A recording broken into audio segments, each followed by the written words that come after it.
এদিকে বিধায়কদের সইজাল কাণ্ডে সিআইডির হাতে রেজলিউশন বুক, কিন্তু সেটাই কি আসল রেজলিউশন বুক সেটাই যাচাই করে দেখবে সিআইডি।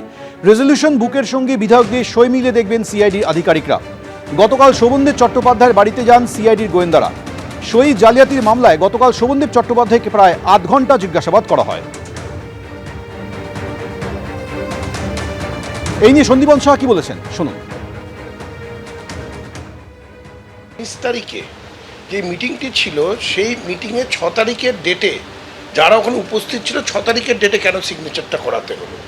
কেন সিগনেচার কোনোদিন ক্যাপিটাল লেটারে বা ব্লক লেটারে হয় না, সিগনেচারের মতো হয়, তো সেখানে ব্লক লেটারে নাম লেখাতে হলো কেন? এই প্রশ্নের উত্তর তাকে দিতে হবে।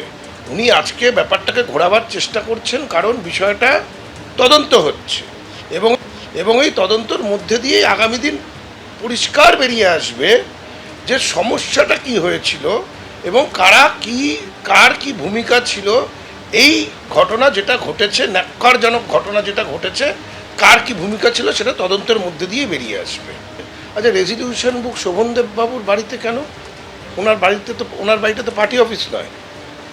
তো তার মানে যেদিন সিআইডি গেছিল কালীঘাটের বাড়িতে, যেইখানে মিটিংটি হয়েছে, সেখান থেকে রেজলিউশন বুকটা সরিয়ে নেওয়া হয়েছে, তার মানে এটাই তো অর্থ দাঁড়ায়। যদি সব কিছু পরিষ্কার থাকে, পরিচ্ছন্ন থাকে, তাহলে ডকুমেন্ট সরাবার প্রয়োজনটা কেন আসছে? চন্দ্রকোনায় তৃণমূলের পার্টি অফিসে মিলেছে শয়ে শয়ে আধার কার্ড। এর পাশাপাশি পাওয়া গেছে বেশ কিছু জব কার্ড। আধার এবং জব কার্ড আটকে রেখে জনগণের টাকা লুট করত তৃণমূল। এই অভিযোগে সরব হয়েছে বিজেপি।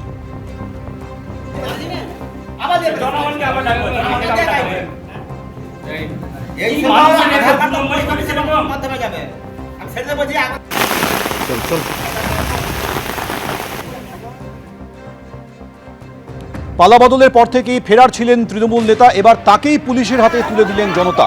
ভোটের ফলের পরেই জল প্রকল্পের ঘরে আশ্রয় নিয়েছিলেন তুফানগঞ্জের এই তৃণমূল নেতা। তিনি লুকিয়ে রয়েছেন এ খবর জানার পর পুলিশে খবর দেওয়া হয়, তারপর পুলিশের হাতে তাকে তুলে দেওয়া হয়।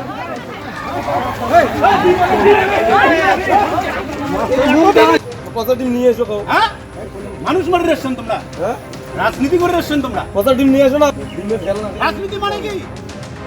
এদিকে বধূ নির্যাতনের অভিযোগে গ্রেফতার গাইঘাটা পঞ্চায়েত সমিতির তৃণমূল সভাপতি। ধৃত গাইঘাটা পঞ্চায়েত সমিতির তৃণমূল সভাপতি ইলা বাগচি এবং তার ছেলের নামে থানায় অভিযোগ দায়ের হয়।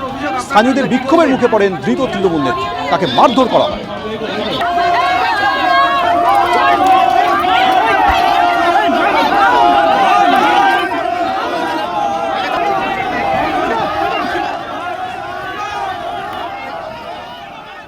এবিপি আনন্দ, এগিয়ে থাকে, এগিয়ে রাখে।